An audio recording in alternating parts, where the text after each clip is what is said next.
Hey, what is going on everybody, and welcome to Fantasia. For today, we're going to be jumping into another session of Epic 7. Now today, got an account overview for you guys. I know it's been quite a while since the last one, and it has been a few weeks since the last RTA season has ended, but a little better late than never. Things have been pretty busy for me in the past couple of weeks, so I do apologize for that.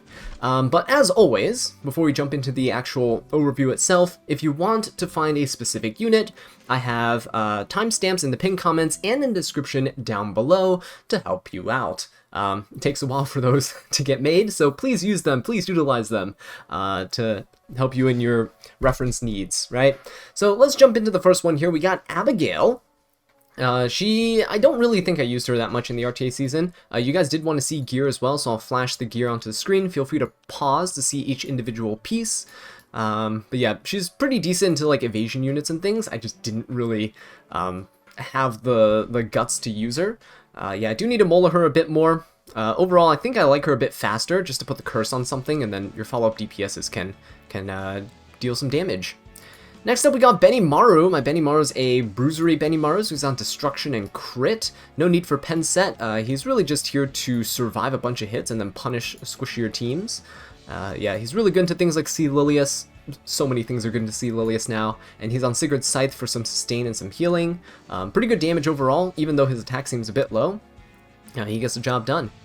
Next up, we got Cermia. So she is actually here for PvE. Right now, she is not on her Achates farming gear. This is just another spare rage set that I have.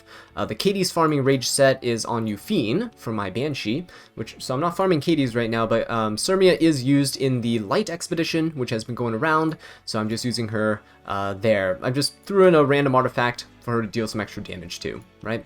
But that's my Cermia for PvE. And next up we got Ed. So Ed, I prefer him on speed. I like him faster. He's almost 22k health, so you can see some of his pieces are pretty cracked. He's on some of my best gear, and I love using him. Love using him. He's super strong in the right situations, and with Sigurd's Scythe and with his health pool and his defense, he actually does have quite a bit of sustain and staying power on the field. Yeah, one of my favorite units in the game. Next up we got Jacko. You guys know I don't play aggro or cleave, but I have her built up just in case I try to do something here. But never happens. Never happens. Yeah, so this is my Jacko. Pretty mediocre build, I'd say. Most people's Jackos are probably much faster and much higher damage than mine. But have our Merciless Glutton, so that when she kills somebody with the S3, pushes up the team. She can go into an S1. If she kills there, another push up with the artifact here. So not bad. Next up here we have Ken. So Ken is usually on Daydream Joker, but these are his stats without it. He's actually used in PvE content quite a bit, so I use him in Nightmare Raid right now especially. He is geared on just random stuff, you know, half the things aren't even reforged here. If I put the Daydream Joker on, you guys will probably get to see his true stats. So let's put this on here. There you go. So a little bit more health, but overall not too big of a change. Really good in PvE, and also good in Ancient Inheritance. Okay, next up we got Fire Ravi. Never really get to use her, but she is really fun. Sometimes in Arena. I don't get to use her in RTA because everyone tries a little bit too hard and can't have fun with a rage set Ravi, right? But her damage seems a bit low, but it's because her attack scales and ramps up pretty quickly. Ideally, I'd be on Sigurd's Scythe here, but unfortunately I don't have a spare one. Every Sigurd is being used, and I'm on the EE that gives her 40% chance to spell a debuff when she uses S1. Right, next up we got A-Raz here. Slowed him down a little bit. He used to be 240 speed, and I used to use him quite a bit. Yeah, I took away his necklace and gave it to somebody else. I used to use him quite a bit, but nowadays he's kind of fallen off in terms of utility. I do prefer more defensive knights than over more offensive knights, so I'd say Raz is a pretty good tempo unit. If you're trying to, you know, if you have a DPS that can push up their own combat readiness with their S1, go for A-Raz. His S2 is really nice, especially if you soul burn it. You can keep dual attacking every single turn, right? But because of Lionheart, Cermia, and stuff existing, you can't really pick A-Raz early anymore. Alright, next up we got Fire Cecilia, one of the units that you guys have been seeing in my videos lately. I re-geared her a little bit, switched her gear with my blue Tywin, so now she's 250 speed instead of Tywin being 250. And she has quite a bit of effectiveness so that you can debuff the opponents. You can strip their buffs, you can provoke them with her S3. Her S3 is insane. It's a 100% chance AoE provoke. So if your opponent doesn't have immunity, they're pretty much dead. If I have her on Aureus for damage mitigation, I might switch that over to something like Adamant Shield. Her HP pool is a little low for something like Aureus, but it still works. And I have the S2EE where I decrease the speed as well. It basically adds an additional debuff here. So instead of just decrease attack, you decrease attack and speed. Next up, we got Fire Charlotte. Yeah, really nice unit. Have her on immunity and lifesteal. I have been using her more often in the last few weeks, and it's because she's really good into units that have anti-crit. So things like ML Landy, things like Senya, for example. Yeah, just really nice overall. And honestly, with Brieg's artifact, she actually does wonders. So not only does it increase hit chance, a lot of people like to put Symbol of Unity on her. This is like Symbol of Unity but for knights, but instead of just increasing your damage, it penetrates defense.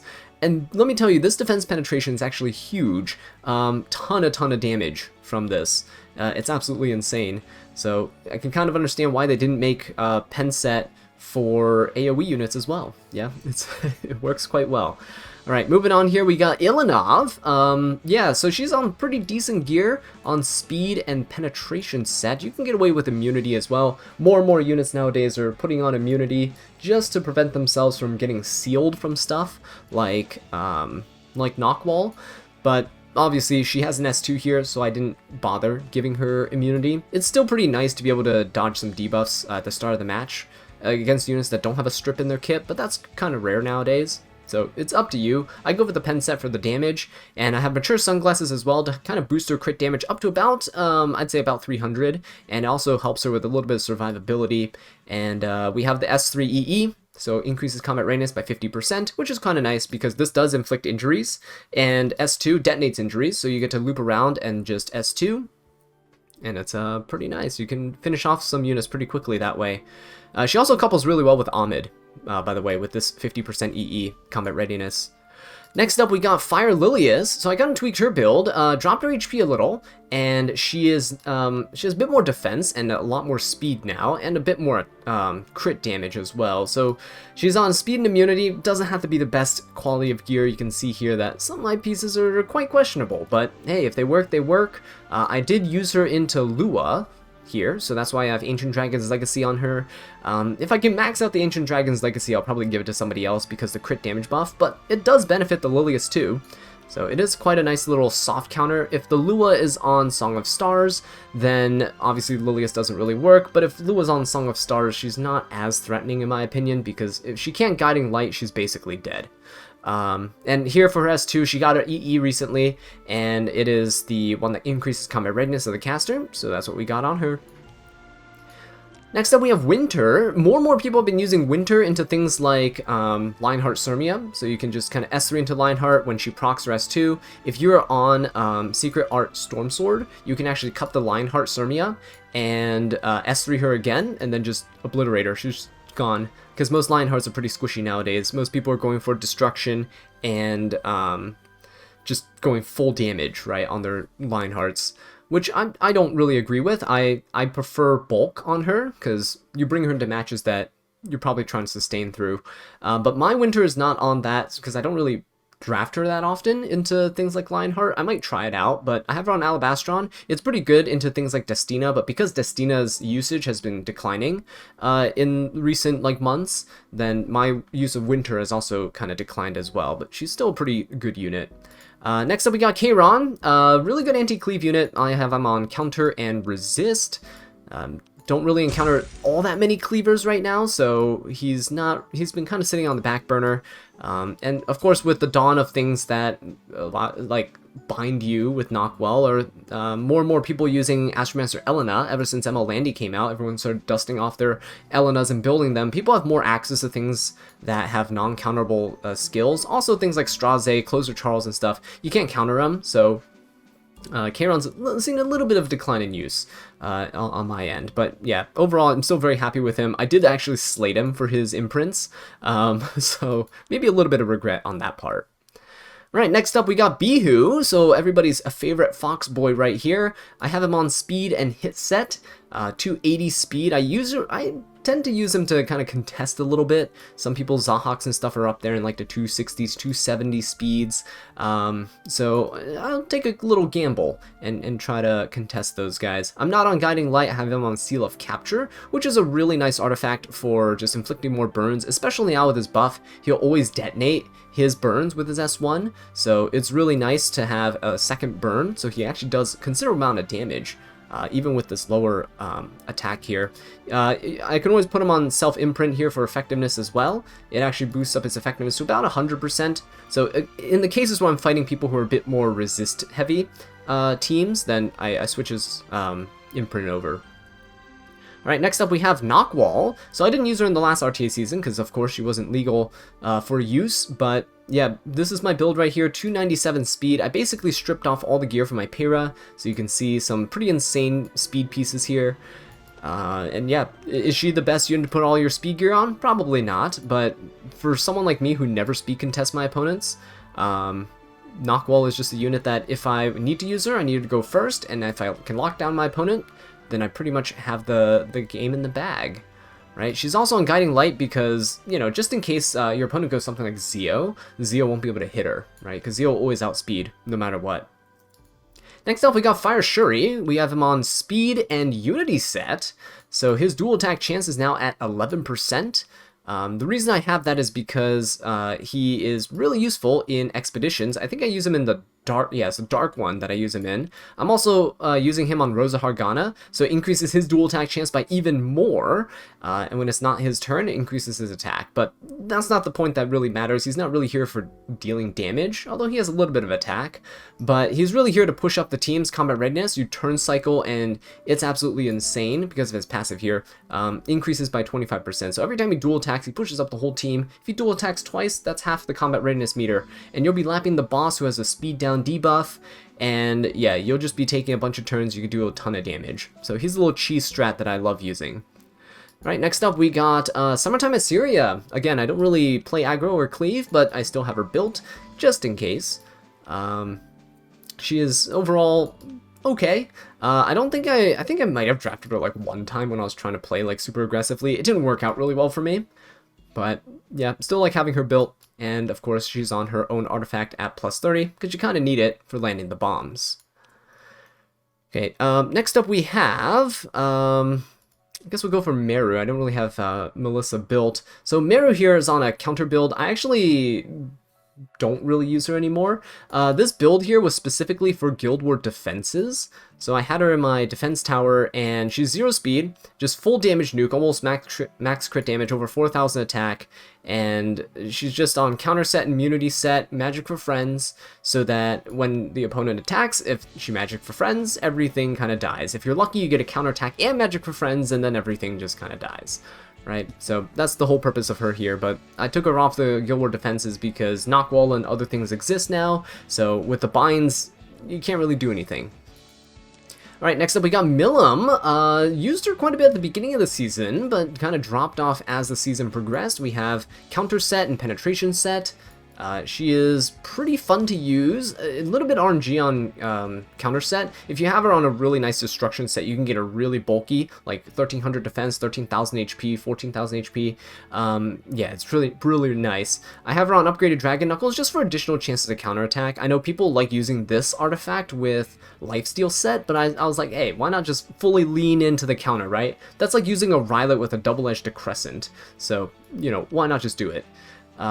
Yeah, so S1 here is just recovering some health so that whenever she does counter, we get to heal a little bit and sustain. 180 speed is not terrible, especially because you do have support units to help her out, and you can push her up and turn cycle her with things like Hand Guy, right? Really good synergy with her. Right, next up we have Politis. Here's my D-Gen Politis. I might actually slow her down a little bit in the future, but she is on decent amounts of defense and health. I really want to increase those. After watching the Epic 7 World Championships, those D-Gen Politises are absolutely insane in terms of their bulk, but they're a bit slower. I also just want to maintain the effectiveness and effect resistance. It is kind of nice having both. She can't really get debuffed and controlled, and then you can also still debuff people with your Abyssal Crown. The Abyssal Crown is huge, because if you get to S2, that's a chance for Abyssal Crown, and once you cut, you can S3, and that's another chance for AoE Abyssal Crown. So, very, very strong on her. Next up, we got Carrot. So Researcher Carrot here, we got immunity and speed. Her gear hasn't changed in like a couple years now, but still one of my absolute favorite units to use, especially now with Beehoo getting buffed. I feel like there's so many fun teams you can use with her.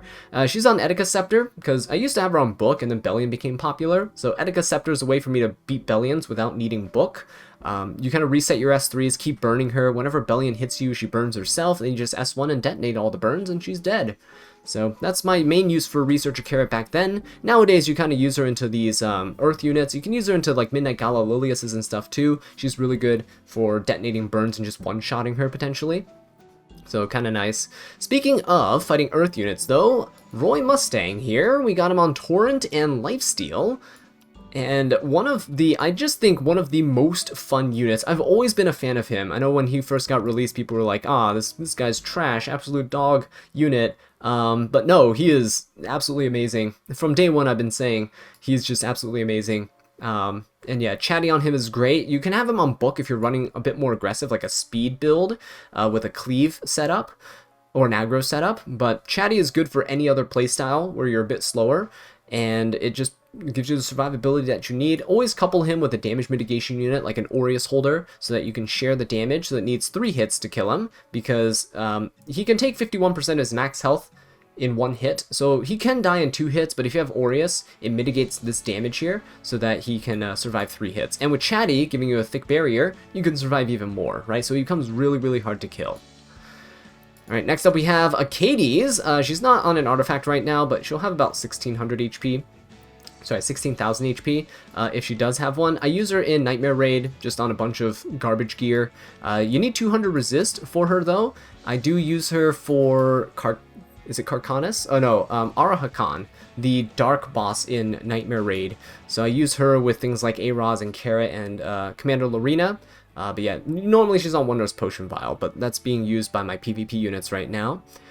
So speaking of PvP units, we got a Soul Weaver here, Shuna. I have been using her quite a bit more lately, but that's mostly because you sometimes need a Soul Weaver that can help sustain without using a non-attack skill, and Shuna has pretty good healing with her S1, healing everyone on the team for a little bit of health. So I do have her on Celestine as well to help out with that healing. And yeah, you just never have to pop your non-attack skills, especially if you're up against something like a Politis or a Selene, and you're kind of like, I don't know about this. You can use her in those situations. She's also good against the Vaysian units, stealth units as well, because her S3 can strip without attacking, which is good, and you can put them to sleep and you can attack down as well. So I also have her EE that makes her S3 more consistent, so it's a 100% chance to sleep and 100% chance to attack down, because when you need the sleep, you need the sleep. You don't want your opponent to 15% or anything like that. Moving on, we got Tamarinne. 100 effectiveness, 100 effect resistance, pretty decent speed, a little bit of bulk. She's really, really good in PvE. Use her everywhere, absolutely everywhere, from expeditions to Nightmare Raids to challenges that come out occasionally as side story events. She's always going to be there. She's on Magraha's Tome to help turn cycle her more, especially when her idle form pushes up combat readiness. She turn cycles like crazy, and she's coupled with Iseria in most cases as well, but we'll get to her in a bit. Next up, we got Choux. My Choux over here is on pen set and counter set, so she's pretty bulky. I'd say I would like more defense on her, but my counter pieces aren't, that you can see here, is not the greatest. And yeah, see, we could definitely work on the pieces that she currently has. But overall, she does do what she needs to do. I had her on Guild Defenses for a very long time. I don't remember if she's still on there. Golden Rose is my artifact of choice, helps her with her healing, helps her with just increasing her health as well. Not Golden, yeah, so it just increases her damage and healing. Sorry, I'm thinking of Lethe's artifact. It's ideally the artifact I want on my Choux, but until I can get another copy of it, Golden Rose it is. She is on her EE that gives the Foosh. Obviously, it's her best one. It's what makes her absolutely broken. Next up, we got Lethe. So Lethe right here, I don't really use her all that much because ever since the dawn of ML Choux, you see injury is a lot more easier to apply nowadays. But I'd have her on a speed set and HP set as well. A lot of spare HP stats to go around, just to, you know, help her out in terms of her bulk. And we have Prayer of Solitude, so her artifact is really good for her because it increases her health, and this health is not increased like it's not increased like from base stats. It's increased based on your stats here. They're visible. So 25,332 gets multiplied, and you get an extra 7.5% on top of that. It's a lot of HP that stacks up. So a lot of people get like 32, 33 HP. 32, 33k HP Lethes probably have a ton more health than I do. Maybe like 28k, 29k health here, right? Very, very nice. But yeah, overall, she's still pretty good into things like Karina and Lionheart, but with so many injury units running around, it's difficult to draft her early on. Next up, we got Luna. So we got pen set, speed set on her, PvE unit. Use her in fire expeditions, dark expeditions. She works pretty well for me, and I wouldn't change her gear out. She's on the turn cycling EE here, so combat readiness with her S1. Just she's coupled with like things like fire Schuri, so you can see the combat readiness stacks up, and they can take multiple turns really quickly. I also have an ancient sheath. I turn her skills off when I fight with her on auto, so she'll always just use her S1. It deals more damage than her S3. So we increase damage dealt by 16%. You could use something like Portrait, but it only works for the first half of the boss's health. So once you get below half health, Portrait stops working. So Ancient Sheath is a good compromise. It's also a cheap artifact to put on her, and I don't have to use like real DPS artifacts that I want for my PvP units, right? Moving on, we got my Karina. So Karina here is 2800 defense, and she's on the speed and defense set. The unfortunate thing is I don't have the counter pieces to build a counter Karina with these stats. If I were to build a counter Karina, I would still want these types of stats, and it's just too difficult for me to achieve. But honestly, if you think about it, right, if we're talking copium levels here, there's so many Lionhearts running around that you don't really want counter set anyway. So if you're using Karina into Lionheart and she's on a counter set, you can kind of screw yourself sometimes. But Karina is pretty good into Lionheart because you can defense breaker and deal a ton of splash damage. I have Rocket Punch Gauntlet at plus 30 to help her out in terms of her damage, keeping it consistent. Yeah, she works really well.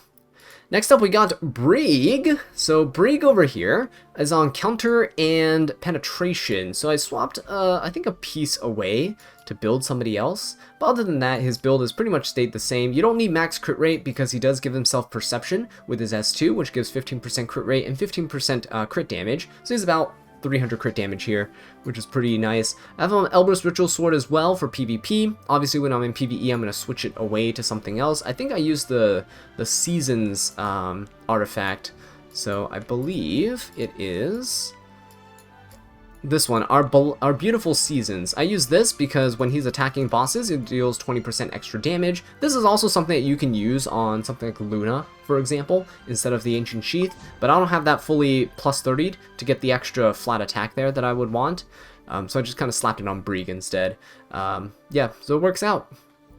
Okay, next up we got Krau. You have been seeing me use Krau quite a bit in the preseason, but my Krau is on Revenge set. I do use him a lot in Guild Wars, but now he is RTA ready and equipped.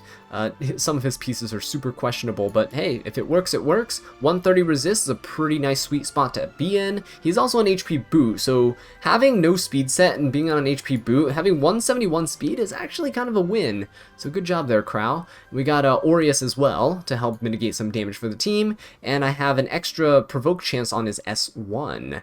I found that to be the most consistent when in RTA. Okay, next up we have Summer Break Charlotte. Don't really use her all too often anymore. She used to be super fun, but again, with the dawn of things like Lionheart Cermia, you just can't really pick her. People do use her in like aggro and cleave teams, but I think that's also sort of fallen off a little bit in terms of the consistency of it. I think people have found better ways to play aggro, But yeah, she's a really fun unit. I do like her just slow and bulky and tanky, and you can just use her to dual attack. I have her on Unity set as well to increase her chances.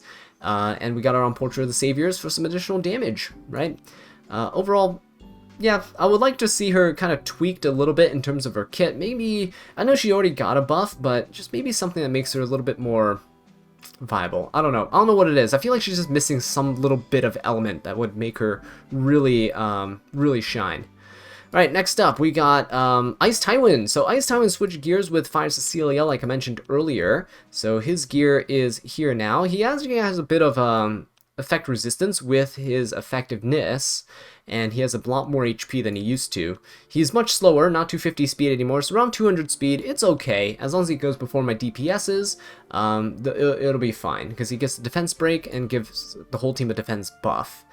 Tywin also, I have him on the Combat Readiness EE push, so this one here with the S1, so the person in the backline can turn cycle a little bit better.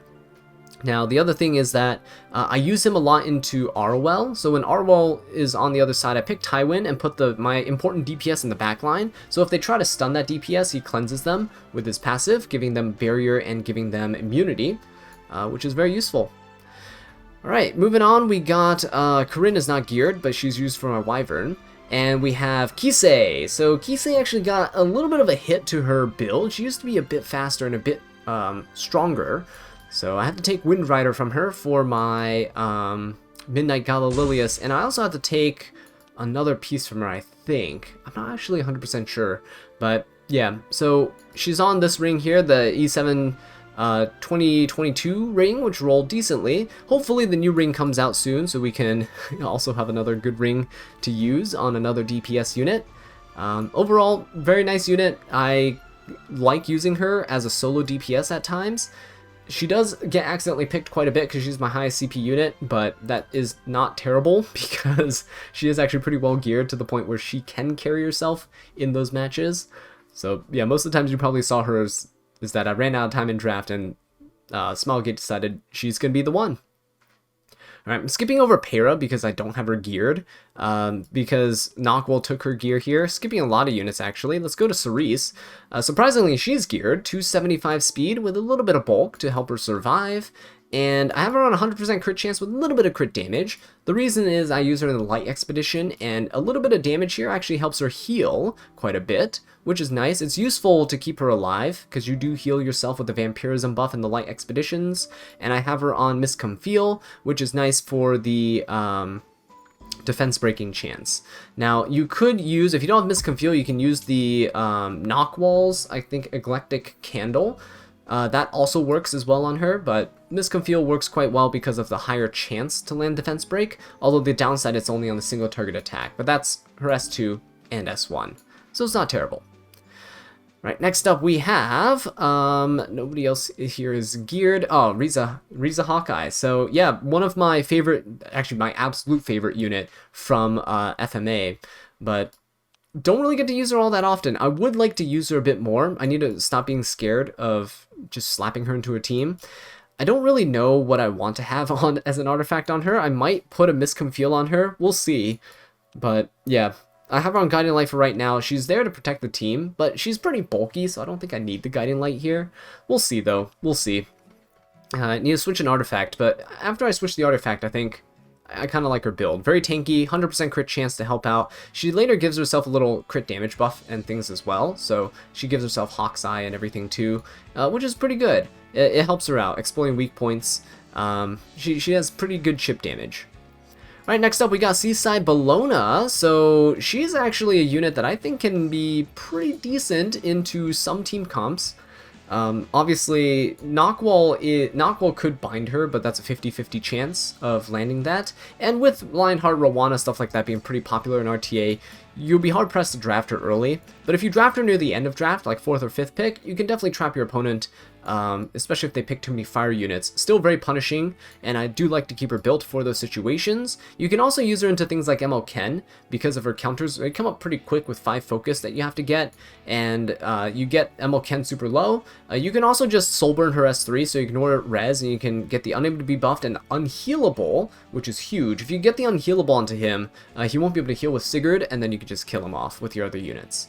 Yeah, Rengar's special drink just for the extra splash damage, which is very nice, and increased damage for her S2, right, is what I currently have her on. But I think, actually, oh, there we go. This is the one that I should have her on. There we go, very nice. It's the one that dispels debuffs. I think I had the other EE for like some other side story event, but I don't use her enough, so I didn't even notice I had the wrong EE on.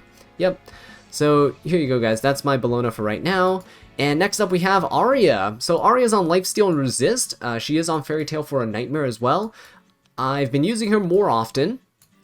I would say now that I have a better build for her, I feel more confident in drafting her.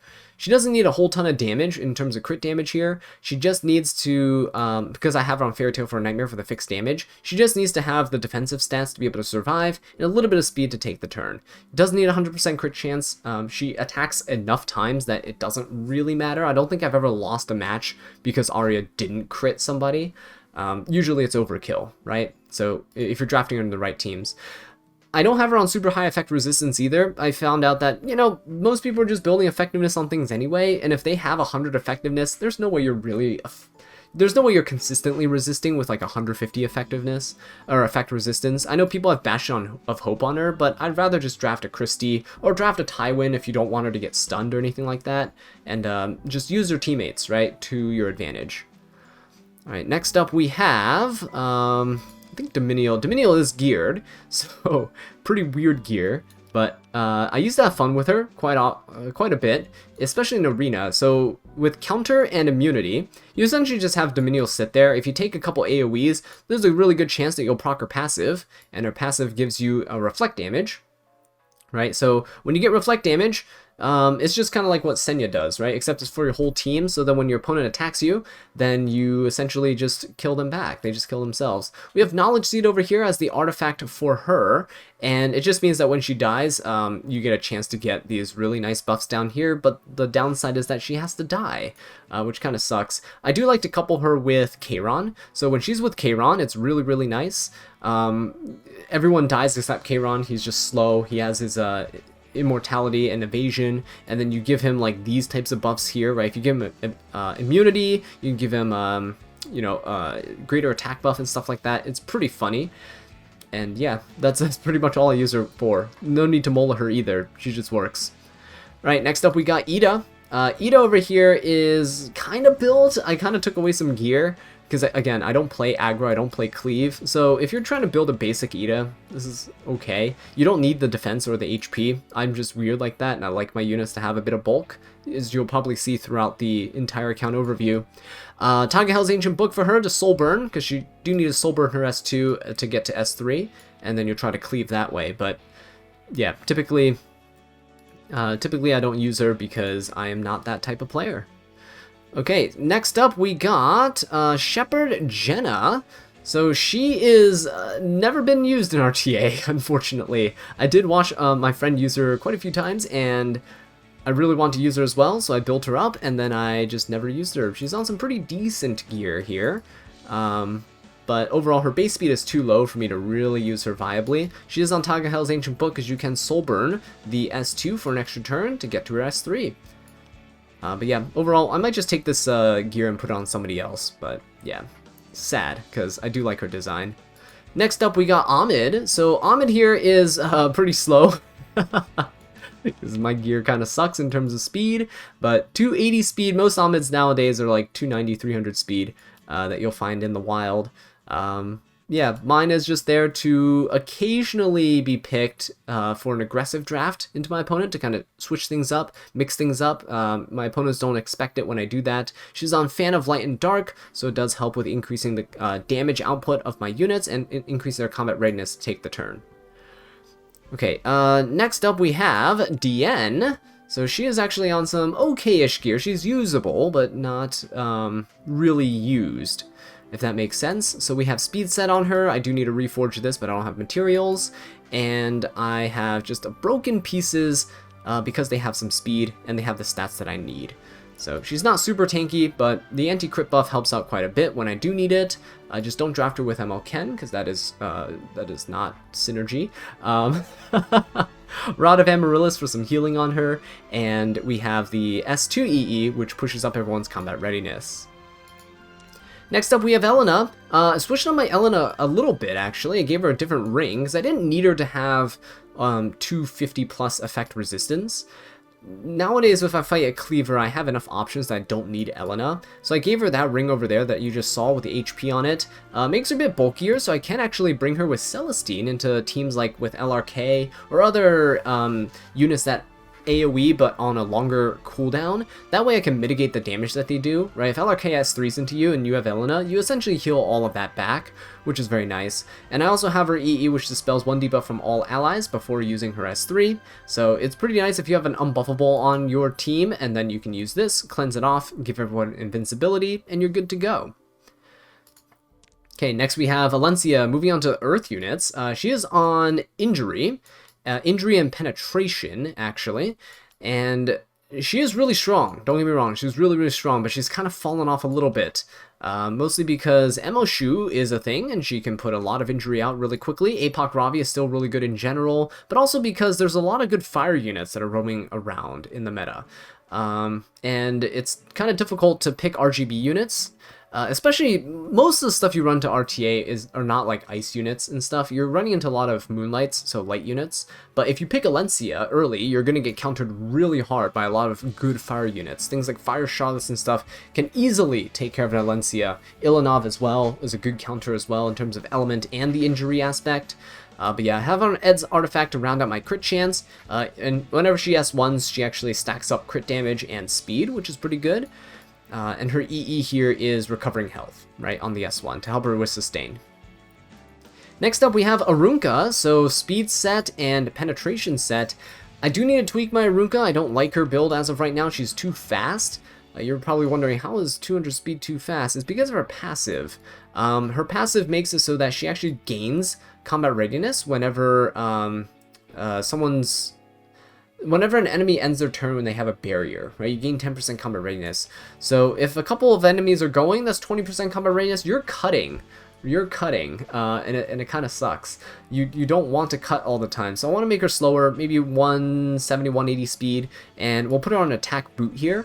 So I do need to replace this. This boot is kind of bad anyway, so we'll get rid of it. And yeah, it's just difficult finding a pen set attack boot that doesn't have crit rate on it. That's not what I want. I'm trying to make her a bit tankier as well along the way. And she's on Ubir's Tooth for some additional damage. Mine's not fully max limit broken, but hey, once we get the last couple, we'll be good to go.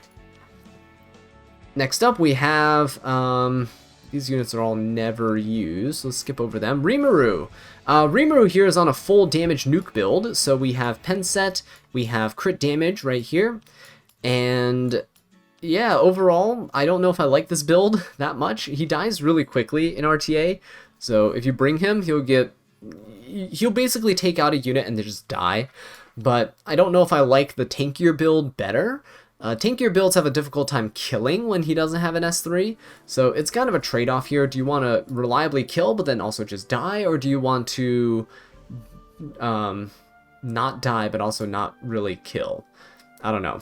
Draco Plate's on him. I might switch that up a little bit. We'll see if anyone needs Draco Plate, but in general it gives him more crit damage and it gives him more protection, which is kind of nice, coupled with an Aureus holder. It does make him a bit more survivable. 11k health, 1000 defense isn't perfect, but you know, with something like this and with Aureus, you can survive a couple hits. Alright, next up we have my Euphine. So this is actually what I'm using to farm Banshee, like a madman. With all these hunt buffs going on, I'm really much appreciating it. And yeah, I've upgraded her from previously. She has almost max crit damage now, almost 5000 attack, and she has Hellcutter stacks, so she's able to more than one-shot the Banshee at this point, which I'm very, very happy about. The crit rate is made up by the Hellcutter stacks as well, and I have her, it doesn't really matter the EE that you have on her, but I have the extra damage on her S1. She never does any other skill besides S3, so there you go. Next up we have Zahak. So my Zahak got improved. Yeah, that's right, finally. He's at 281 speed, so much faster than he was before, because I got around to kind of re-gearing him a little. And he's still keeping some pretty decent damage. All I really need him for is to take care of things like Aidens, and he's fast enough now to contest even faster Aidens, so it's good. Symbol of Unity to help out with the extra hit chance and the damage. And we have him on his EE that pushes up the, increases attack of him and the target whenever he uses S2. Okay, next up we have Armin. Armin's kind of fallen off for the same reason that I kind of don't use Elena, is that I have enough options to go into Cleave and stuff, so I don't really use Armin here. Armin used to be more popular because people were using Ron, Peyra, Idas, so many ice units were there that Armin just kind of obliterated them just by existing. But nowadays you have a lot more variety with things. Jacko, for example, is a fire unit, Summertime Iseria as well. So a lot more fire units you have to deal with, and Armin's not great into them. Just have her on a placeholder Crown of Glory. This actually can be used on something like LRK as well, if you really wanted to. And I have the increased chance to counterattack. She's on counter set, and her passive also gives her counterattack. Ideally, you put her on Elbrus. If you have her on Elbrus, then it's pretty good. And other people probably build her on stuff like Lifesteal, I've seen, just to get rid of the counter set, because you already have built-in counter. So instead of just having more chance to counter, they put Lifesteal and stuff to help her sustain. Alright, next up we got Charles. You guys have seen me use him. I love my Charles. He is so much fun. But 170 speed, I think, is a pretty good threshold for him to just kind of turn cycle naturally. He does need a lot of support, like the old man he is here, but counter set, penetration set, deals quite a bit of damage when he actually pops off. But obviously you have to trade. The trade-off is that he's an attack scaling unit, but you still need bulk because he needs to survive, which kind of sucks. But I ended up gimping some of his crit rate to give him Wings of Light and Shadow, which gives me 15% crit rate, and I get more damage with every subsequent attack, right? So when attacking, if I crit, the next attack, 16% more damage. So I constantly have an extra 16% more damage with the 15% crit rate, which is not too shabby, I would say. Not too shabby. And then we have him on his EE, which gives him attack and increases smash chance, right? So from slash to smash, 10% for S1 to S2. So it's about, I think it's a 70% chance, right? I think here. Yeah, so, oh no, sorry, 60% chance. Wait, hang on. No. Oh yeah, so it's double, yeah, so 70% chance. So it's 35% chance to activate smash as an extra attack, and you double it to 70%. So yep, there you go.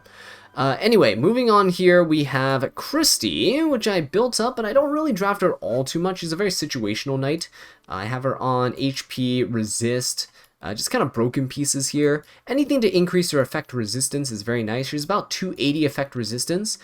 She gives half of her effect resistance over to the person in the back line. Now, she also increases combat readiness of the person in the back line after she's attacked. So that's also pretty good.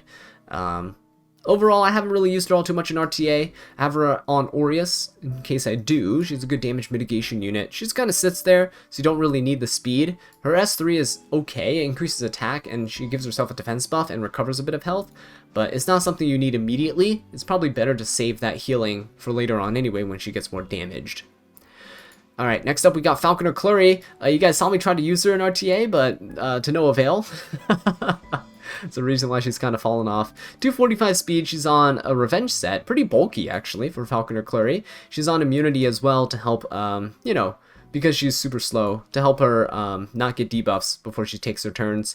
I really love Falconer Kluri's design. She's one of my favorite designs in the entire game, actually. Her and Rin are some of my favorite designs in the entire game. But I have her on Nostalgic Music Box, which gives her more defense, gives her extra buffs for the team. So she becomes a team player with this artifact here, which is not terrible. Otherwise, you're just turn cycling your S3 until you can get to your turn cycling your S1 until you can get to your S3. The problem with her S3 is that unless you soul burn it, you're probably going to get 15%ed. She actually is okay into hand guy because it's a 2-turn provoke, so he won't be able to do anything for 1 turn if you land this on him. But I don't know, you could just use Nahkwol and reset him nowadays, right? So A lot more utility with stuff like Nahkwol compared to Falconer. I hope they kind of tweak her a little bit. I want her to be back in the meta. Should be really fun as like a kind of a defense breaker for a single target nuke. Alright, next up we got the Great Mortelix over here. Really good bulk on him. Wish I had a bit more HP, but it's fine. His HP stat is kind of low, but hey, we can make up for it with a bit of defense to keep him tanky enough. He has pretty good damage, pretty good speed. He turn cycles quite well as well here, because not only does he give himself the increased speed buff, but Rage also increases speed as well, so he's going to be zooming. Mature sunglasses for him, just like Ilynav for the extra crit damage and the reduction of crit damage when it's reduction of damage in general whenever he's hit. So even with non-crits, he can negate some of that. We also have the extension of his anti-crit buff that actually makes him super strong, and you can keep 100% uptime on his anti-crit buff for the team. Right, next up we got Senya. Senya's pretty decent in this meta right now, even though there's a lot more people running anti-crit units, right? So things, anti-crit units, I should say. Things like Fire Charlotte, things like Karina who don't care, LRK who doesn't care. You have, what is it called? ML Bellonas, ML Kens, right? Those things running around. Senya's still pretty decent and has her place in the meta. You just need to watch out for things like Beehoos nowadays that are running around that can really counter her pretty hard in terms of unbuffable, stripping her counter buff, putting burns on, not critting, right? She's on Spear of a New Dawn for some damage, and I have her on this EE here, which recovers health with her S1. I'm trying to get a lifesteal set on her so I can get the greater attack buff EE. That would be really nice, because then when you S3, you get the greater attack buff, you have the counter buff, and you have lifesteal, so you'll be able to heal every time you attack, which is nice. Okay, next up we got Yolha. Yolha's on a speed and HP set here, so I use her quite a bit when I'm fighting things like Lionheart Cermias, LRKs. You can use her as like revenge damage, so when she takes a bunch of damage like Ice Krau, you can just use her S3 and you can nuke somebody down. Lionheart Cermias nowadays are a little less tanky than they used to be, so you probably will find it pretty easy to one-shot them in return after they S3 you. She's on Aureus to soak up the damage for the team. Obviously, she's at 30k health, so she acts as a damage sponge and you just throw the S3 back at your opponent. Next up, we got Earth Celine. She is very tanky here, 17k health and almost 1,200 defense. Her attack can be a bit lower, it's fine. With Destruction set though, you see we have crit damage, which is pretty good. Helps her out quite a bit. Still on a crit damage necklace. Most of my substats are actually going into things like bulk rather than damage. We still have her on attack ring. It's going to help out. And she still kills stuff like Spectre Tenebrias and things. So that's all you really care about. You don't need to overkill on damage. But she just needs to survive long enough to be a nuisance, so your opponent can't activate their skills. They're going to try to focus down Celine as soon as possible, but once they realize that they can't kill Celine, they've pretty much screwed themselves in the draft, and it's too late to go back, so you'll probably win. That's why she's a bit more situational to pick, but hey, in the situations where you can pick her, she's essentially guaranteeing you a W. Right, next up we got Midnight Gala Lilias. So yeah, one of the most recent additions to the roster. Torrent set and Speed set here for some shenanigans. One of my favorite units to use right now in RTA because you can nuke down tanks pretty easily. My damage isn't the greatest, but I do like it. It's really good relative to the speed and with her bulk. So I have no HP substats on her at all, and I have her on Wind Rider. Now if you want more damage than Wind Rider, you can go for something like Portrait. I think that does do more, but I do like Wind Rider for the stealth. When you stealth and you have that damage reduction from stealth of 50%, it actually works with the damage limit here, and it works with stuff like Aria, so you'll hardly be taking any damage when somebody hits you with a strong AoE while you're stealthed. And you have the damage limit buff, right? So not bad. Overall, really love her, but you can't really pick her too early, because even with damage limit, things like Rimuru, things like burn units, things that can strip this buff are definitely still good counters into her. Okay, next up we have Vildred. I don't really use him anywhere, but he is here, so I might as well show him to you. He's just holding random gear, a lot of attack, but he used to be a speed imprint for when I was a very aggressive player. I used to cleave back in the day, like do slow cleave teams with things like Rose and Carrot. I did really weird cleaves back then with Flawn as well. I had like a 250 effectiveness Flawn that I used to defense break things and cleave with. But yeah, those days are over, so I have a speed imprint villager that I don't really use. He's still geared though, in case I do want to speed contest. I can use him as an imprint, which is pretty nice. Next up we got Bellona. So Bellona's not fully geared here. The reason is because she uses artifacts that other people typically use. So I don't have them on her at the moment. I'll just slap something on her for now. We'll just put something on her like this. So you can kind of see her stat line. And I usually use the Dispel buff. Yep. From S2. So this is her stat line, typically. I use her in Nightmare Raid, actually quite a bit. I usually take off the EE and stuff for the Nightmare Raid, because you don't want to debuff the Juleaf Council. That's the one I take her into. So she's usually on Bloodstone to help heal the team and sustain. But yeah, other than that, she works pretty well, right? In PvE. Very much a PvE unit. I'll show you the random pieces here. But she kind of holds some gear until I need it, and then I just kind of pluck it off of her. Anyway, moving on, we have Command Model Leica. So she's been built, but I just never get a chance to use her. I'm always too slow compared to my opponents, so it kind of sucks. But here's her gear.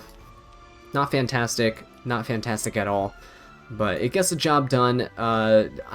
Again, the thing is, when you have a unit like this where you kind of dual attack, it kind of sucks right now because of Lionheart. So Lionheart kind of ruined a lot of the fun things that I've been wanting to do and just kind of had in the back lines, just waiting for a right chance. But yeah, Lionheart means that you have to pick like a really late in draft, and she's typically not a unit that does really well as a late pick.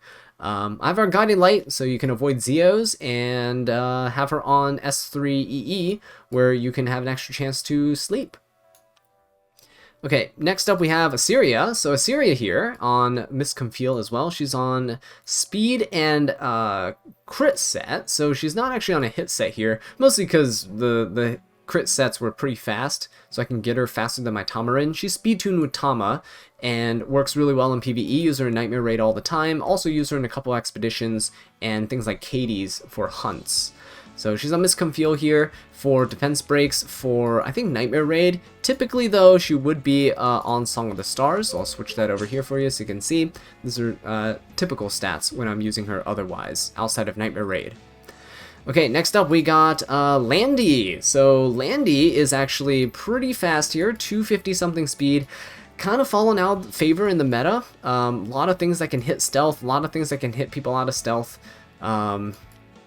Yeah, overall just kind of not doing too well. Especially because ML Landy is there, and if you get hit by a salvo, you're basically dead. Guiding Light here is, she's on my plus 30 copy, so she has 70% chance of stealth, in which she completely ignores, and she never goes into stealth, and she dies all the time. So that's one of the reasons I don't really pick her all too much, and that's also one of the reasons why I have trust issues. Okay, next up we have Rom. So Rom is on an attack set with pen set, and I do want to, if I can get another like spare rage set, I'll probably put it on her. But I'm trying to tweak my Ice Expedition team to be a bit more consistent, a bit better. She still does about 1 mil damage by herself as a solo DPS with 3 supports. Kaladra is definitely helpful in that regard too, just increasing damage dealt by 30%. And when the opponent has something, when the boss has something like a defense break and a target buff on them, you're dealing insane amounts of damage per hit. She just needs someone to help her turn cycle a bit better, so I'm working on that. Next up we got Destina. So Destina is on speed and resist. Unfortunately, like I mentioned earlier, she's kind of fallen out of favor in the meta. Hand Guy is still reigning supreme in terms of a cleansing unit, but Destina is just a little too slow to keep up with stuff like Solitaria's running around. She doesn't give immunity, which really sucks as well. So you can't really sustain too well against stuff like Solitaria's, Pirate Captain Flans, a lot of control that's running around. Nahkwol's and things like that too. You can kind of ignore resist and just get rid of Destina. She doesn't have anything to cut with. If you build a really fast Destina, sure, but most people are pretty tanky guarding the ice crystals. A lot of people are actually skimping out on resistance, building maybe 100 resist and just going pure bulk. That's also pretty decent. You can stop cleavers and stuff like that and aggro players, and then you just revive the entire team, and then you kind of just win from there. So a different type of approach, but I've not gone down that route. Speaking of cleansers and things, Ocean Breeze Luluka kind of just took the place of Destina because she's so much more aggressive with the way that she cuts in terms of her combat readiness. I have her on speed and resist, built little less tanky than Destina, but way more resist than Destina. She's built with 200 speed, it's all you really need. With Soul Constellation and her passive, she will be cutting regardless, so it's pretty nice. And the effect resistance from here gives her 270, so it's really difficult for my opponents to debuff her. I know that some people like putting effectiveness on her, but I don't have the gear to make that work, unfortunately. Next up, my favorite Soul Weaver in the game, we got Rin. Really hope she cuts a skin someday, because she deserves it. Really would have loved her to get that summer skin that came out that they did with an event like 3 or 4 years ago now. But yeah, she's on counter build. She's pretty decent in terms of her bulk. I wish that that defense was 1800, but I can't get that to 1800, unfortunately. She's like 2 defense points off. It's bothering me. But everything's pretty much maxed out for her. Yeah, overall, I really like her. She's really fun. The only issue with her is that she's kind of RNG in terms of the buffs that she gives, but on counter set, Celestine's pretty good. Celestine works on a single target attack, so her S2 going into S1 is 2 single target hits, so you can actually heal somebody up for quite a bit of health, actually, if they're pretty low. I also have her on the EE where you dispel a debuff. She doesn't have any cleansing in her kit, so you gotta have this EE on her. It makes her S3 not terrible, and you can cleanse the unbuffable off of your team before giving them the random buffs.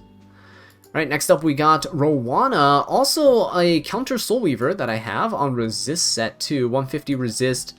Pretty bulky here. She's on self-imprint for right now for expeditions, but normally in RTA when I switch the imprints over, she's giving HP to the team and it'll lower her health by 1000, but she's never the focus of your opponent's attacks.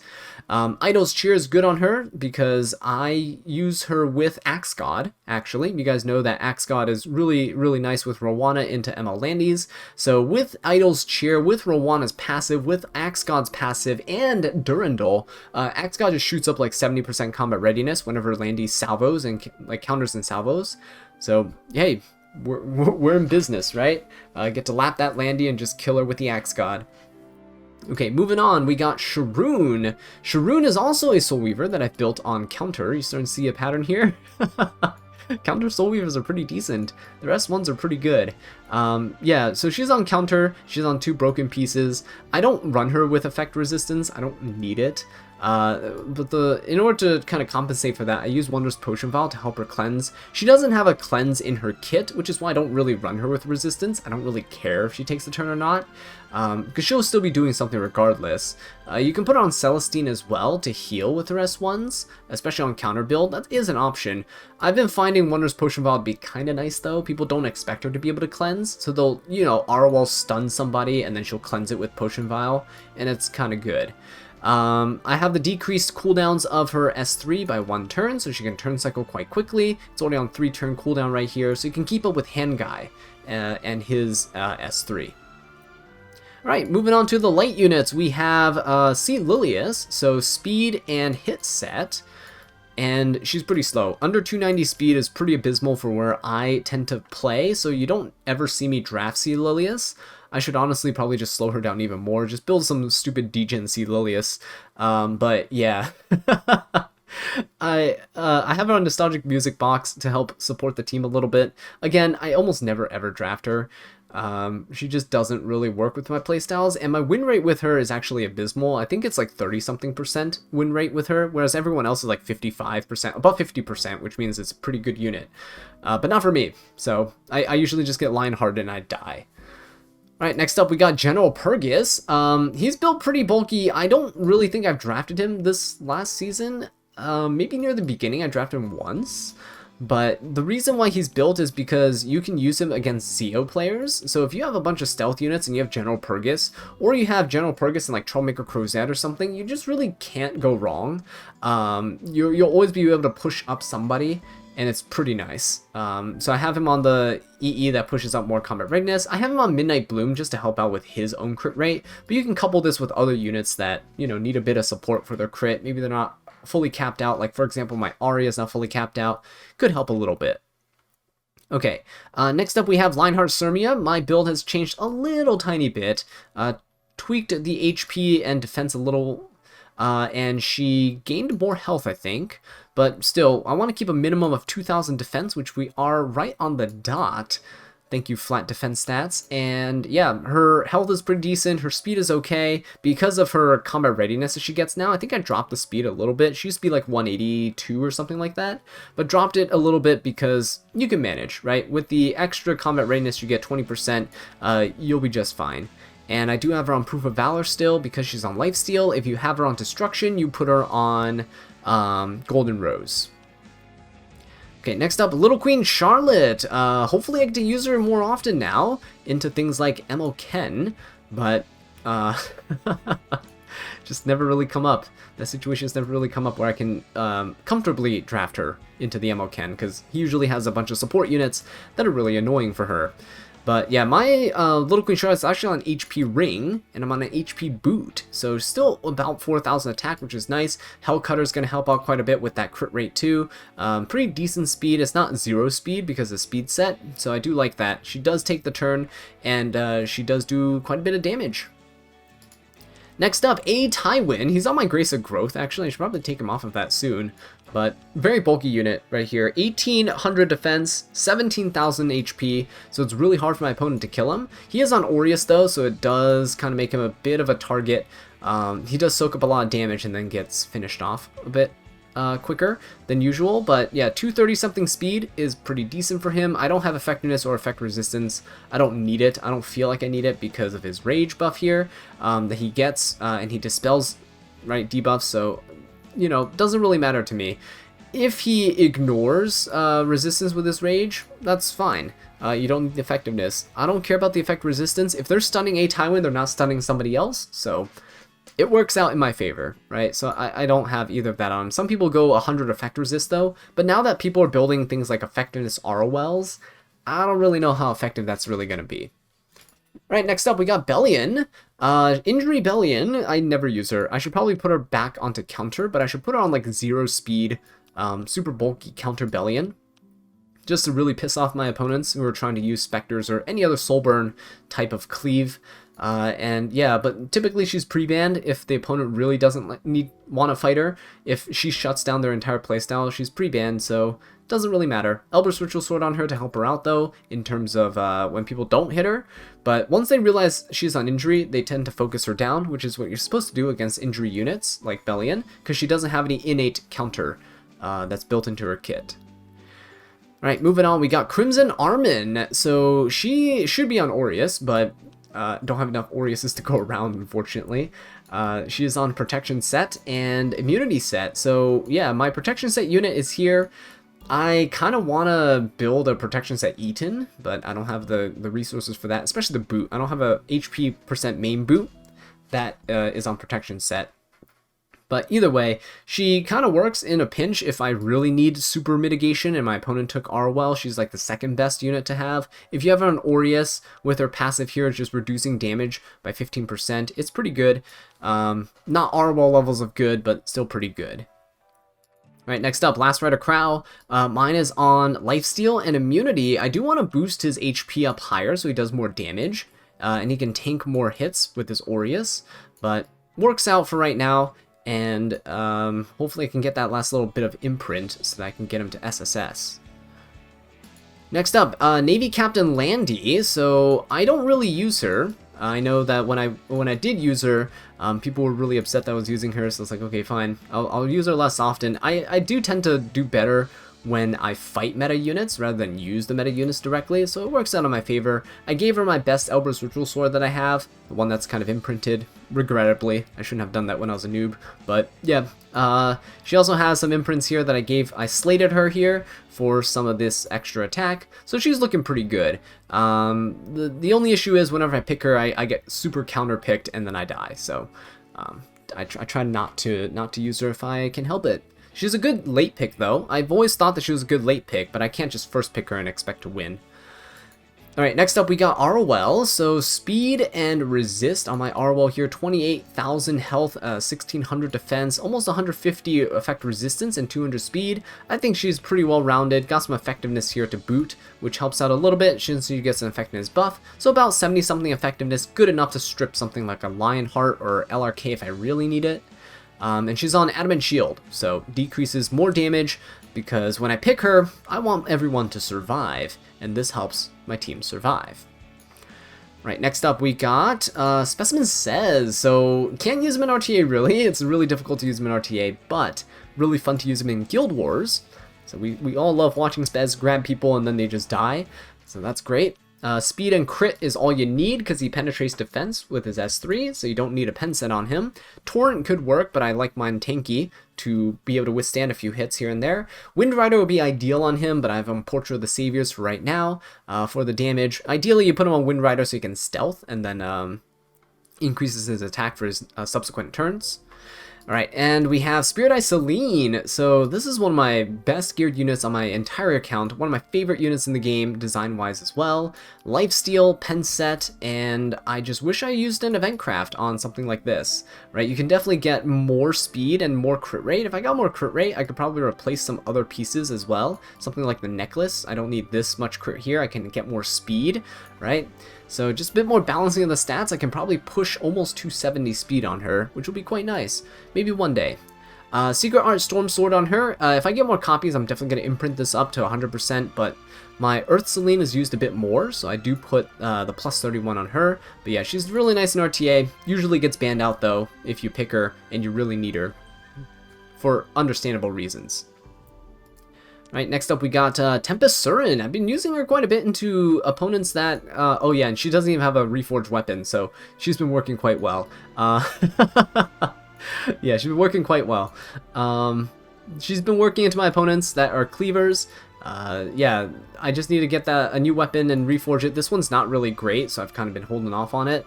And I have her on Alexa's Basket as well, and get that greater attack buff, right? And just slap everything. Her S3 is EE'd so that we can get the strip on it. So you can actually get rid of something like immunity. So, and then you can get rid of the immunity and then you can put the unable to be buffed on with her S3. Okay, next up we have Astromancer Elena. You guys have seen this stats in the Guild War videos, I think. So 17,000 health and 1,000 defense. Tried to make her as tanky as possible just to be there and an annoyance. For something like ML Kens, for things like ML Landies, right? She still has a little bit of damage in her. She's kind of a bruisery type unit, and I have her on Unseen Observer to help out with getting souls. You get 10 souls from this and 10 souls from her passive.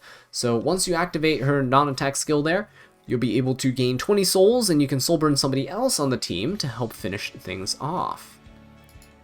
Next up we got Flitica. Been using her here and there in the meta, especially against Zeos because of the Guiding Light. You can actually use her if Zeo doesn't have a bridge unit like a Jacko or anyone else that can kind of push up after him.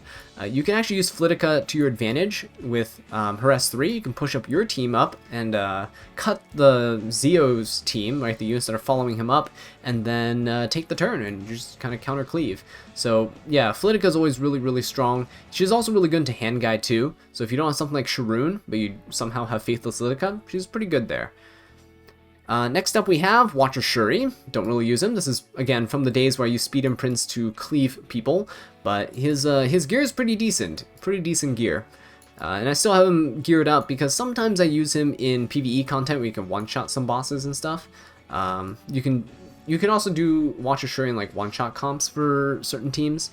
But yeah, in those Advent events, using Straze Watcher Schuri is a pretty good combination. I have him on Sashay, just for in case I draft him in PvP, you do want to be able to push up your team. So if somebody kills something, Watcher Schuri gets pushed up with Sashay, you can kill someone with the S3, pushes up the team, and you just kind of bridge into your other units. We have our Monocle right here. His EE gives 10 more speed, which is kind of nice, and we get Skill Null when you use his S3. It makes him a pretty decent light bait unit in Guild Wars, so you can tank like an Ravi S3 with the Skill Null, and then you can finish her off on the next turn. Right, next up we have Aeola. She's not really geared. She's on some random stuff. I use her in PvE. I never use her in PvP because I always pre-ban her in RTA, so there's no reason for me to actually have her geared. But this gear is used in Nightmare Queen. I actually use Spirit's Breath to turn cycle her S3. Her S2 actually helps out quite a bit with resetting your skill cooldowns as well. But you just keep debuffing the Nightmare Queen, put Unbuffable on her, strip her buffs, and you can finish her off pretty quickly that way. Alright, next up, Sage Ball and Sazan. So, speed set, resist set, and you see me use him a lot, actually, in anti-cleave teams. His speed is a bit low, I do agree with that, but I need the resistance and I need the bulk. If you don't have the resistance or the bulk, Sage Ball really doesn't do anything. He can't kill anything, can't survive, and he can't resist debuffs, right? So I really hope they come out with more copies of Bastion of Hope. I shouldn't have plus 30 this one, should have had one at plus 27, one at plus 3. But that's another rant for another day. Come on, Smilegate, give me another Bastion so I can put on Aria. Okay, next up we have Solitaria, speaking of debuffs. Solitaria is on okay-ish gear, not the tankiest unit, and not the fastest unit either, but I do have her on a bit of effectiveness, bit of resistance. I use her with DDR sometimes, so she does work quite well into those types of control teams. I have her on Abyssal Crown, but I might switch this over to Fairy Tale for a Nightmare, because I know that a lot of people have been using that, and you can technically solo DPS Solitaria with it too, but Abyssal Crown is quite nice for controlling. I will admit I've won more matches than I'd like to admit by luck stacking with Abyssal Crown, so it's on her for now. Next up, Sylvan Sage Vivian, one of my highest gear score units actually, I think. So yeah, lifesteal gear here with immunity, and she is pretty good. Pretty good into Last Rider Kraus, Spectre Tenebrias, APOC Ravis, a lot of very staple DPS units that are in the meta, but you do have to watch out for true damage, right? Things like Karinas, stuff like Rimaru's, gotta watch out for those. Chatty is on here to help her out in terms of surviving, giving her the barrier, just like Roy. Sylvan Sage plus Roy together is a pretty good combination, so you can actually trap your opponent in draft if they draft like Spectre, APOC, and LRK together. Sylvan Sage plus Roy pretty much wins those teams all the time. Alright, next up we got DJB. So, speed set and resist set. One of my best cleansers in the game that I have built. So, 240 something resist, 260 something speed, and a little bit of bulk. Now, the important thing is that when you use a Turnus on DJB, if there's an ML Leica on the other team, I've actually tuned my DJB's speed so that when ML Leica S2s and she gains that 100% combat readiness for the next turn, DJB will cut her, and so that you can S3 and then push up everyone 30%, cut that Leica, and then take the turn before her. You also just cleanse the target down so that she can't penetrate the unit's defense by 100%. So he's pretty good in that regard, and a lot of people get caught off guard with that, so yeah, hopefully this secret doesn't spread out too far, otherwise my DJB is not going to be that effective anymore. But yeah, he's also just good in general for aggressive teams like Sea Lilias teams, you know, Zeo teams. I do like drafting DJB in those. Next up, Magic Scholar Doris. We got our just, you know, standard Doris for Guild Wars. I don't use her in RTA. She's not an RTA unit, but really good at tanking dark units. So Rylet's on the other team, APOC Ravi's on the other team. You can definitely tank them and not really care all too much. Prophetic Candlestick, really good for her. Makes her long cooldowns manageable in Guild Wars, so you can actually turn cycle her skills, keep up the healing and the sustain. Next up, Maid Chloe. I'm not much of a Maid Chloe player, but maybe we'll try her out some more in RTA. She is pretty nice with her bulk here, 20k HP. Her defense is a little low for my liking, but maybe I can drop some resist for that. 180 is good enough because you do get 20% from her passive, so she's at 200, and Shamadra also gives 22, so you have 220, so it's okay. And the 40% that she gives here is pretty good for your allies. If you have a bit of resist on them, then it'll make them super resistant as well. And you can always give the team imprint too to help them out with their resistance there too. Alright, moving on, we got the new meta killer here, Moon Bunny Dominiel. So she is actually on speed and immunity. This is my build right here. I have her on a little bit lower effect resist than most people probably do, but 150 is the minimum, I'd say, that you'd want. I also have Soul Constellation, so I get 30% there, so she's around 180, 190, which is good enough. The reason why is because I want immunity on her. With immunity set, you're actually you're in a really good position to not worry about Nahkwol sealing you at the beginning of the match. If she seals you and then the next turn she laps you and then goes S3, it's over, right? You can't cleanse, you don't get your passive. Bunny Dom's whole value to the team is all from her passive, flow control, right? You get the skill note, get the immunity, full team cleanse. It's really, really nice. Alright, moving on though, we got APOC Ravi. So she got a little bit of a gear upgrade. 27,000 health, almost 1,400 defense, so pretty tanky. She's on pen set and destruction set with an HP necklace here and HP ring and a speed boot. I have her on plus 30 Draco plate, so switched her over from Proof of Valor to this, mostly because of the fact that you get extra crit damage from it, so you actually hit a lot harder, which I do appreciate, while still getting the mitigation. It's not as good as Proof of Valor, but over the course of a long match, it's going to be about the same. So got her switched over there, so now her S3s hit hard enough to actually reliably kill. Okay, next we got Assassin Cartuja. So Cartuja here is on hit set and speed set. I do need to use him a bit more often, probably with Arbiter Vildreds or something into anti-cleave teams. He's probably pretty good with something like Sage Ball as well. But yeah, overall with his Snow Crystal here, if he suffers a non-critical hit, he'll push himself up. Dodging is also a non-critical hit, so if he evades, it's going to be pretty good. You get to also increase the combat readiness of all allies by 10%. So yeah, he's pretty dangerous, right, for the opponent, because he already has 50% built-in evasion. And then when you have, if he does evade, he gets to not only push up by 15%, but another 12% here, so 27%. At 240 speed, he can cut some openers, right? He can cut and take the turn after them. Alright, next up we got Axe God. So my Axe God is not on Destruction, unfortunately. He is on Injury. So he is here mostly for things like LRKs, but you know, if you want pure damage, switch him over to Destruction and he will be absolutely amazing. You can have so much more bulk on him and a ton more damage too. He's on Durandal though, so he can push himself up. Landy, when she starts salvoing and stuff, with his passive from his skill tree here, so he gets 10% combat readiness for all allies plus his Durandal, so he can push himself up by 25%. Rowana can also push him up by additional percentages, so you can get up to like 60-70% combat readiness whenever Landy salvos, which is kind of nice.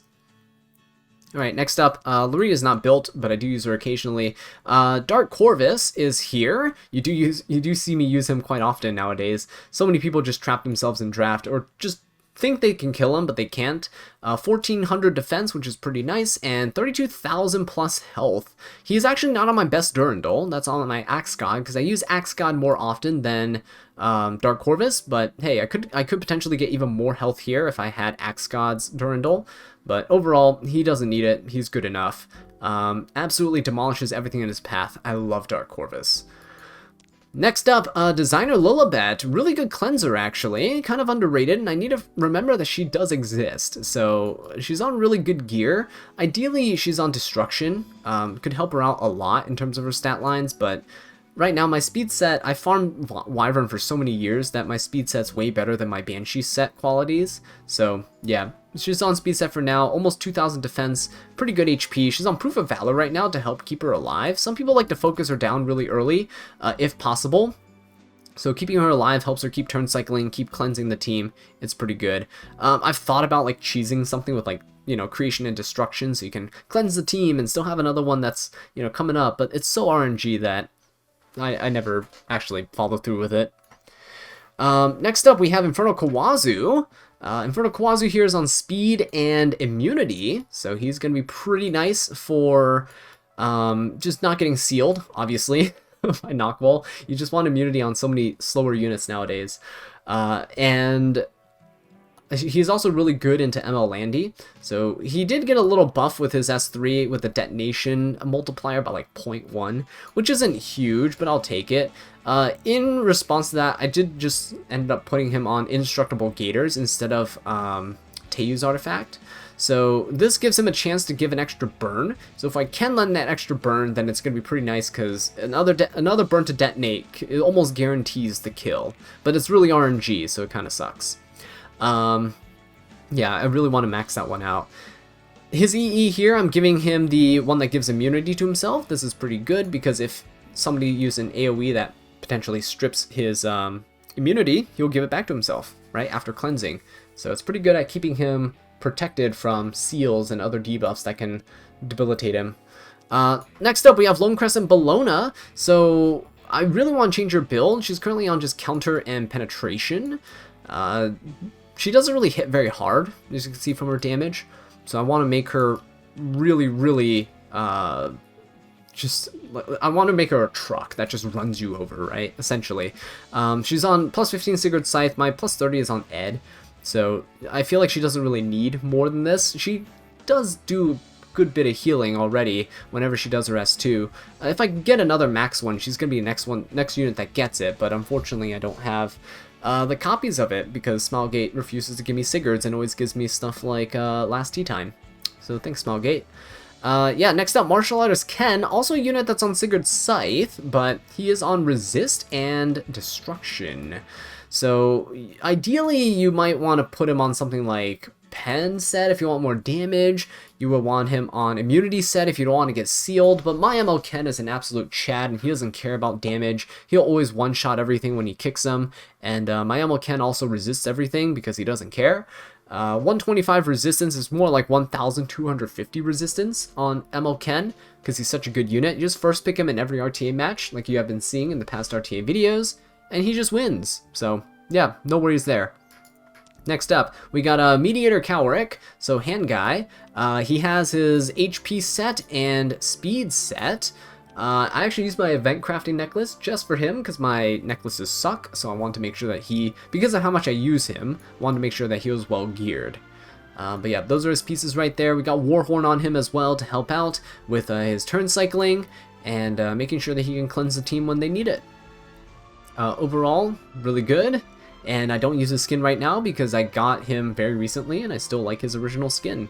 When we get bored of his face, we'll change him over to Seto Kaiba. Alright, next up we got Straze. So Straze's on speed and crit set. He's actually on some of my fastest DPS gear aside from Kise. So he is at 260 speed. And he does still do good damage. This doesn't look like a whole ton of attack or crit damage, but with Benimaru's Tachi, let me tell you, this guy is absolutely insane. Not only does he start with immunity, but he also gets attack buff for himself to just nuke things with.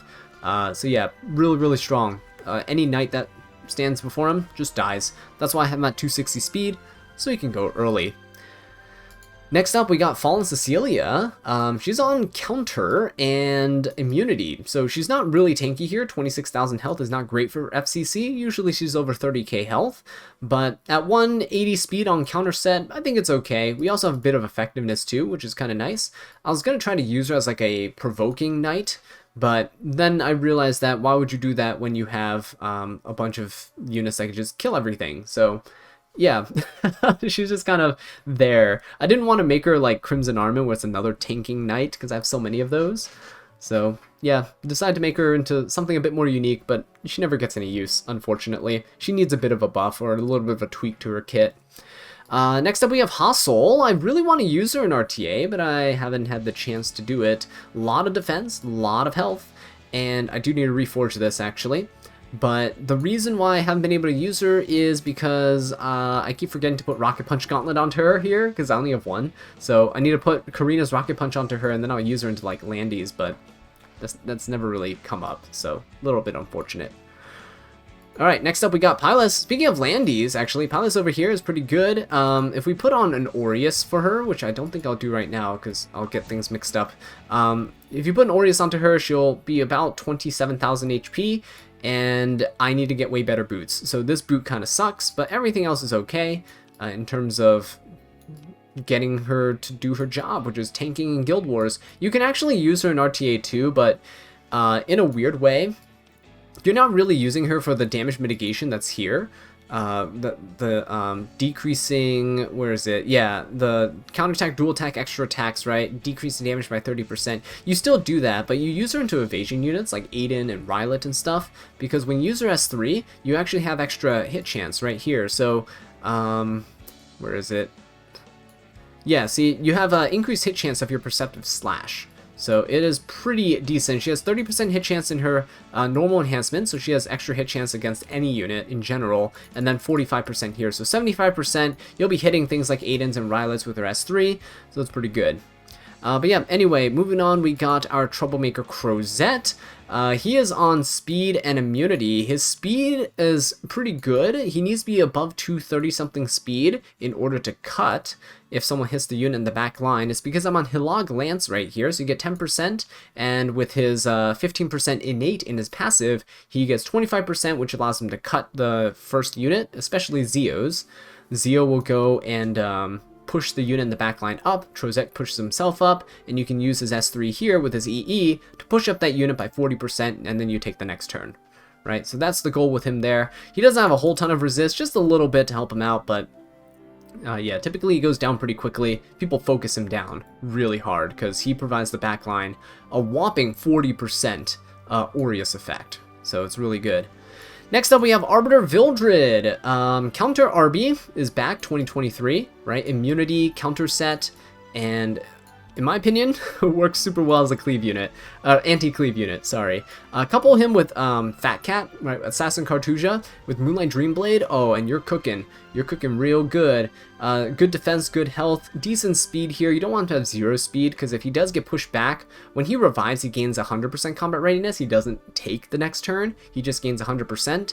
So if anyone cuts him in terms of 100%, then he can die again, and that kind of sucks. But he has pretty good damage, not enough to just one-shot everything, but against squishies is enough to one-shot, but against tankier units, you'll probably need a couple hits. But hey, that's what the survivability is for, is what the bulk and counter sets for, and the Moonlight Dreamblade for the attack buff. Hopefully it all stacks up and works in your favor. Next up, we got Assassin Coley. So yeah, unfortunately I had to kind of slow her down. She used to be about 290 something speed, I think. But I had to slow her down here because I didn't really use her, first of all. And second, I needed to gear things like Midnight God Lilias, so I had to take a couple of her faster pieces. Portrait of the Saviors to help out in terms of damage. I might just slow her down and just make her an absolute like tank buster nuke, but we'll see about that. It seems pretty fun. And then you give yourself immunity after using S3 for 2 turns, so not too shabby. It's because when she gets a debuff, she can't re-stealth, so you have to have something that gives her immunity, which is kind of nice that she has it built in. Next up, BBK. So actually switched up a little bit. You can see the artifact here, the Hostess of the Banquet. It gives her additional 30% effect resistance, and if you're attacking, you have the little portrait effect, right? So you increase damage. So it's pretty decent. We have just triple resist sets on her right here. All resist. Everything's resist. Absolutely beautiful. A lot of damage here. The reason I have her right now on this is so that we can boost her effect resist up to over 200 and while maintaining some pretty good damage stats, right? Again, haven't really used her because so many units now strip, so many units now ignore effect resistance that it really sucks. BBK's immortality is at the start of the match, so it's not even like Kayron's where they can use their stripping skills first. They don't have it up again on time for when Kayron is the unit to deal with. Yeah, BBK just struggles in that regard, but hey, if your opponent doesn't have a stripper, you bring in the BBK, you're good to go. Next up, Closer Charles. Lifesteal build with immunity. I don't really use him all too often, but he's really fun as a follow-up unit, and built as a bruiser as well. So he gets evasion for himself, and you also have Moonlight Dreamblade over here for some more evasion, but he doesn't really evade ever, so it doesn't really matter. The bulk also doesn't really matter because he just gets one-shot because he doesn't evade. Otherwise, he'd be really cool, but yeah. Charles is my favorite character, so I just had to build him up properly here. Maybe we'll test him out one day. Penelope, re-geared her on destruction. She used to be on speed, but I haven't really been able to use her. I kind of want to. She'd be really great at like if she got a specialty change, she'd be so good.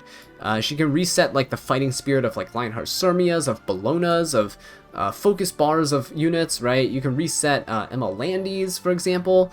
Would be really nice. Goblet of Oath is actually pretty decent on her, surprisingly, because the skill cooldowns. So when you S3, right? You get stealth for yourself for 2 turns. You can also decrease attack and stun, which is nice, but the resource reduction is the main thing that you're using it for. Now when you S2, you give yourself barrier, you get an extra turn. Now what that means is you actually decrease this cooldown to the point where you can just S3, S2, and then you'll have S3 up really, really fast. And you'll be able to just, unfortunately you can only use that like 3 times per battle. It doesn't really matter all too much. You're not going to be cycling enough to get this off multiple times because she's so squishy, but hopefully she gets a specialty change and you can actually use her in RTA because she's fantastic. I love her design, love her kit. Next up, Remnant Violet over here. So pretty tanky unit, and my damage is a little lacking. I would like 4,000 attack, but my gear just doesn't allow for it. He's already on really cracked gear, so I can't really do too much in terms of improving it. Maybe the weapon and the boots for sure. I can definitely improve, but I don't have the pieces right now. He's also on Shepherd of the Hollow, so increases his evasion, increases his damage dealt. Yeah, just typical Violet stuff, right? Next up, we have all-rounder Wanda, so something counter evasions. I have her on speed and pen set. Now, unfortunately, right now, I think I had to take away a couple of her pieces. She used to have like 3,200 attack, so I need to bring that attack back up. But it's kind of difficult right now. Wall of Order is a really good artifact for her, actually. So you do get a barrier, and you have a chance to gab. If you gab, she's definitely killing stuff. She actually has really good multipliers and does pretty good damage. And she starts the battle with stealth, and she gains stealth from using her S3. But yeah, this helps out with the barrier so that she doesn't just get hit by a random AoE and gets knocked out of the stealth. So Wall of Order, surprisingly okay. Next up, Briarwitch Iseria. Speed and immunity. Haven't changed her build in like 3 or 4 years, unfortunately. Should get around to that one day. But she is bulky enough that she survives a few hits before proccing the immortality. People try to proc this early, but mine's pretty tanky here. And she has decent damage. Not amazing damage, but decent damage. And I have her on Guiding Light, which means she always misses evasion units, which sucks. So try to have her on Symbol of Unity or something, but I tend to like her stealth so that people can't really deal with her, especially when they proc her immortality. If she goes back into stealth, then they can't reach her. Like, good job. You can kind of win off of that alone sometimes, which is good. Next up, Operator Sigret. She's pretty fast, actually, 250 something speed. The problem is, her damage is a little unreliable. I have her on Portrait now for the damage, and it's doing a bit better. Yeah, but overall, the units with barriers and things, it's just hard to fight them, right? You need an AoE opener for something like Krau, so you're setting up for like an aggro or cleave with her, but playing standard, you really don't have too many opportunities to use her too often. Into Arwells and stuff, you know, people like to have Lilias and stuff, and maybe with the Bunny Dom existing nowadays, maybe we can get away with using Opsig some more. We'll see. I need to remember that she exists, though. Next up, Pirate Captain Flan. Got speed, got HP set. She's very bulky, 20k health, 1200 defense, and 250 speed. So she's very, very tanky, and pretty high effectiveness as well. You don't really need the attack. I have her sharing health with the front line to help keep them alive, because she does share damage with the frontline unit. So 30% of the damage is shared, which is pretty good. And we also have this right here. So Song of the Deep Sea, Samurai Series artifact. This lets her put a bomb with her S1, even on miss, and then you can detonate it with the S1's effect. So pretty good, pretty good. It's what makes her really strong, is this artifact. Without it, not as good. Next up, Archdemon. So I have her on a counter immunity build. She is very, very tanky, and she has resistance too. Not a bunch of attack. I don't really need the attack, and you don't need a bunch of speed because you're on counter. But the reason I don't need a bunch of attack is because most of the damage is coming from Fairy Tale for a Nightmare, and most of her utility is just mainly stripping units, right?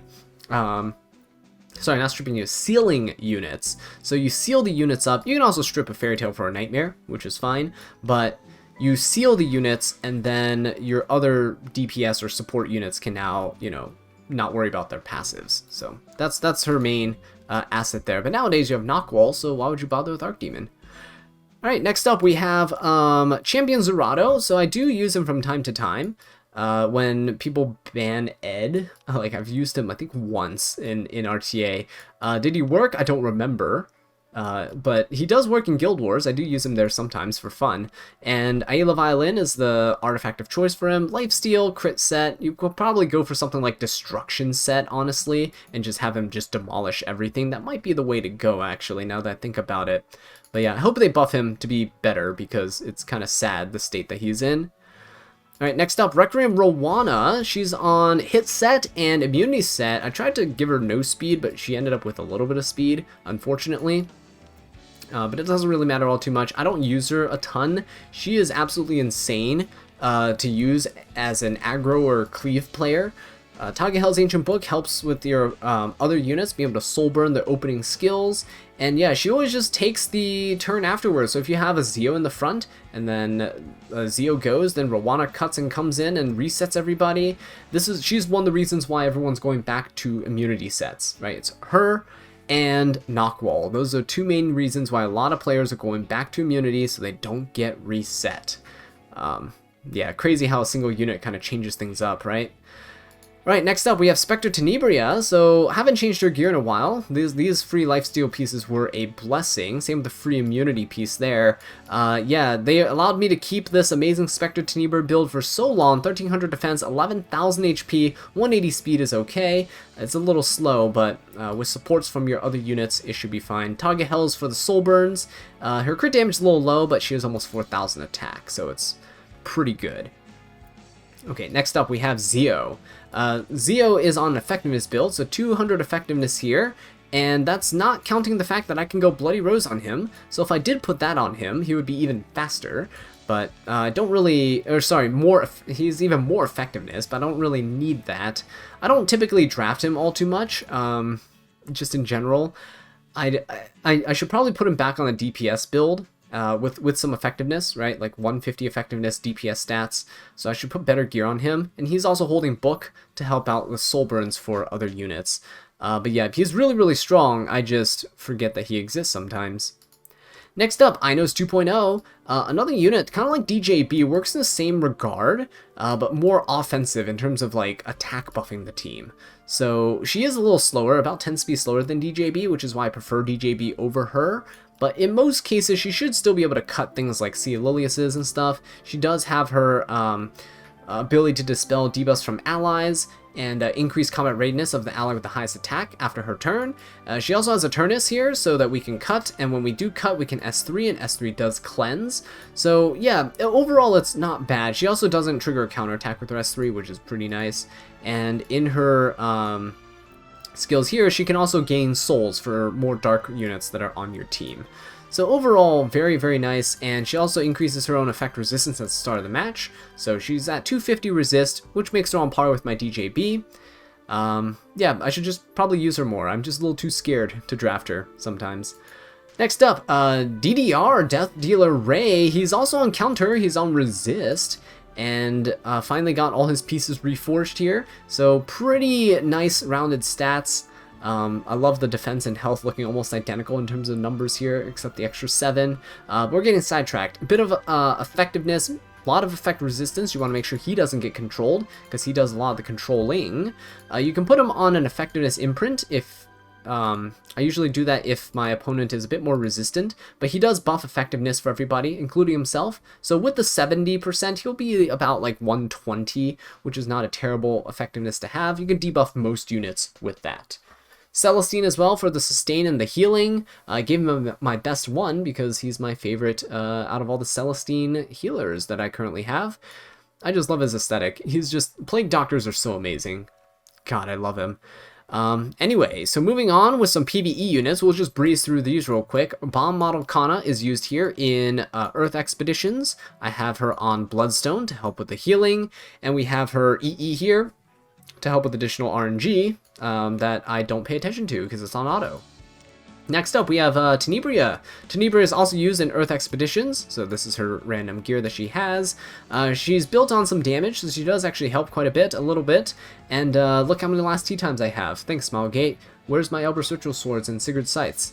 But anyway, we're getting sidetracked. Last tea time for her to help reset some of her skills sometimes and increase some damage dealt. And we also have the greater attack buff, EE on her, so it helps her out with some more damage in the in the fight. Mascot Hazel is used here in Nightmare Raid. I use her against, what is it, Vera, Secretary Vera, the worm boss, so I do use her there. Wondrous Potion Vial helps cleanse some of the debuffs and stuns off the team, and yeah, her cleansing and greater attack buff work out quite well. Next up, Terraner Guard. Terraner Guard is on Unity and Speed set. He's used in the Fire Expedition, so you can actually push up your team. Defense Break, it's pretty good. I have him on this Song for Everybody Artifact, so you get 3% dual attack chance. He already has a passive with dual attack chance, right, so 10%. So with the 3% here and his 21% dual attack, he has 24% chance, so 1 in 4 hits, essentially. The cap for dual attack in the game, I think, is 25%, but correct me if I'm wrong on that. Right, next up we have Vivian. Used quite a bit, so I can put the Warhorn onto her here, so you can see her full stats. So I use the Warhorn in my Banshee 13 one-shot team. I have a video on that if you want to search that up on my channel. But yeah, the Banshee one-shot team uses a lot of level 50s and my 1 level 60 Euphine. So this is the stats on the Vivian. It's super speed tuned, so, and like fine tuned for damage, so I don't reforge anything else, and these pieces that are on her, I don't take them off. Gotta make sure that they're all the same. Next up we got Free Spirit Tieria, so she is on a destruction build with crit chance right here, crit set. And yeah, she's the secondary damage dealer for the team. Vivian just kind of attack buffs the team and clears out the first wave. Free Spirit Tieria helps clear out the first wave, but she also is a secondary defense breaker with her S3 here. She has a 100% chance to defense break, so I made sure she has enough effectiveness for that job. She's on Daydream Joker, of course, for some extra damage, and this really doesn't matter. So yeah, we'll ignore the EE. It's really here just for the attack percent. And then, I believe, last but not least, we have our Sinful and... No, sorry, not Sinful Angelica. Shadow Rose. There we go. Shadow Rose is the last unit on my Banshee one-shot team. So here are her random stats. She basically just needs some effectiveness to defense break, and that's about it. And Super Duper Water Gun Shooter is really important to give everyone 5% extra attack and rounds out the effectiveness of some of my units so that they can continuously debuff when they need to. But yeah, that is going to be it for this video, guys. So I know it's a long one, but we have a lot of units this time around, and hopefully you found this useful though. Thank you so much for watching. I really do appreciate it. Leave a like if you enjoyed it, and subscribe for more Epic 7 content. And until next time, take care.